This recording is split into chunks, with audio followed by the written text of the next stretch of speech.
Hi guys, how we doing? Well, it's almost Christmas, so we got some Christmas books. I'm going to start with The Polar Express. All right, it's been a minute since we've read a book, so let's get to it. This is a long book, so I'm going to have to read a little bit faster than normal. That's okay, but I hope you guys enjoy it. Ready? Let's go. The Polar Express. The Polar Express.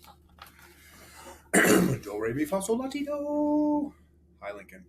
Whitman. Max. Hey, buddy. How you guys doing? Are you guys ready to read a book? Are we going to listen? Are we going to sit down? Be quiet?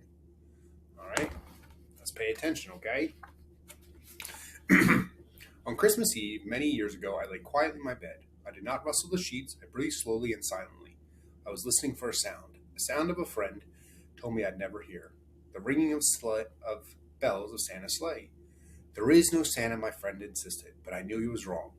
Late that night, I did hear some sounds, though not of ringing bells. From outside came the sounds of hissing steam and squeaking metal. I looked through my window and saw a train standing perfectly still in front of my house. I think this is your mom's favorite book.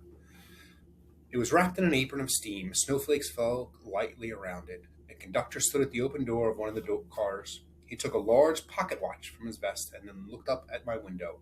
I put on my slippers and robe. I tiptoed downstairs and out the door. All aboard, the conductor cried. Well, are you coming? Where? He asked. Why, to the North Pole, of course, was the answer. This is the Polar Express. I took his outstretched hand and he pulled me aboard. Let's go. The train was filled with other children, all in their pajamas and nightgowns. We sang Christmas carols and ate candies with nougat centers as white as snow. We drank hot cocoa as thick and rich as melted chocolate bars, and outside the lights of town and villages flickered in the distance as the Polar Express raced northward. Soon there were no more lights to be seen. We traveled through cold, dark forests where lean wolves roamed and white-tailed rabbits hid from our train as it thundered through the quiet wilderness. Oh, that's pretty cool. See that? We climbed mountains so high it seemed as if we would scrape the moon, but the Polar Express never slowed down. Faster and faster we ran along, rolling over the peaks and through the valleys like a car on a roller coaster. I don't know if you guys ever ridden on a train. The mountains turned into hills, the hills to snow-covered plains. We crossed a barren desert of ice, the great Polar Express ice cap. Lights appeared in the distance. They looked like the lights of a strange ocean liner sailing on a frozen sea. There, said the conductor, there is the North Pole. The North Pole. It was a huge city standing alone at the top of the world, filled with factories where every Christmas toy was made. At first, we saw no elves. They are gathering at the center of the city, the conductor told us.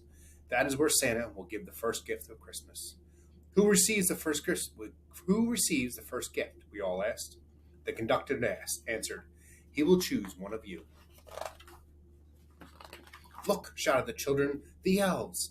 Outside, we saw hundreds of elves as our train grew closer to the center of the North Pole.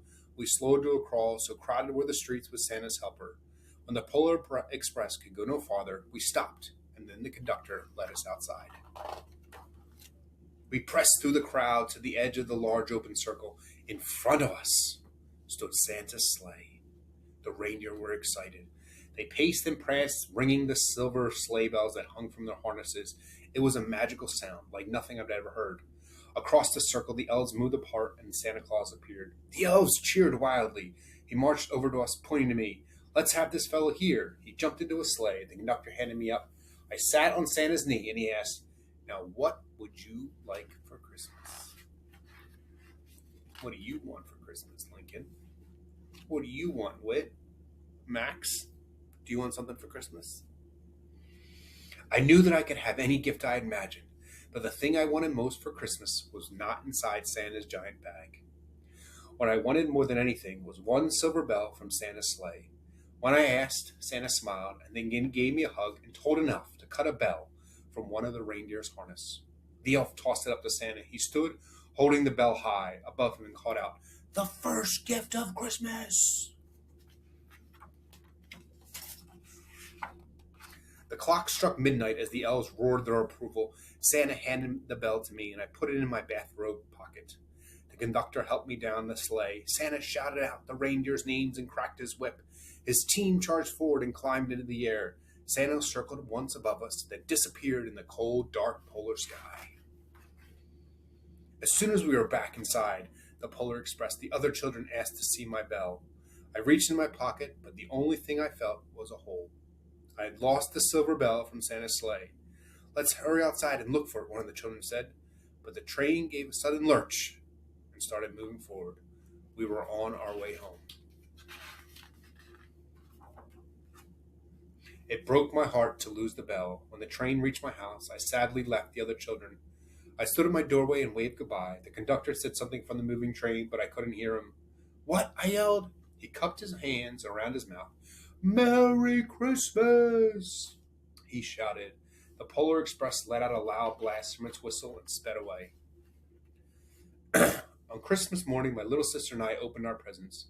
When it looked as if everything had been unwrapped, Sarah found one small box behind the tree. It had my name. Inside was the silver bell. There was a note. "Found this on my seat of my sleigh. Fix that hole in your pocket. Signed, Mr. C."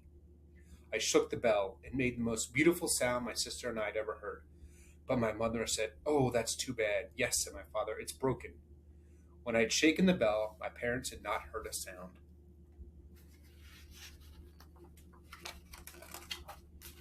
At one time, most of my friends could hear the bell, but as the years passed, it fell silent for all of them. Even Santa found one Christmas that she could no longer hear its sweet sound. Though I've grown old, the old bell still rings for me, as it does for all who truly believe. The Polar Express. Well, guys, I hope you enjoyed that wonderful book. It's a limited selection of Christmas books here, surprisingly, so I'm disappointed. But we still got this one out of the way. Ooh, that's super cool. I wonder if that's going to come with you guys. Look, it's a little magnet. You can maybe put that on a string and then put it on the Christmas tree. I like that. That's fun. All right. I hope you guys are being good for Mom. I miss you guys. Hair's a little crazy today.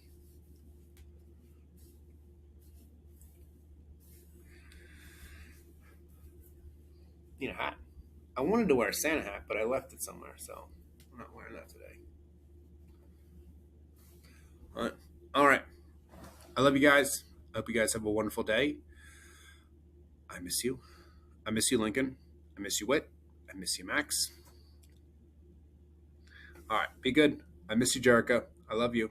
See you guys. Merry Christmas.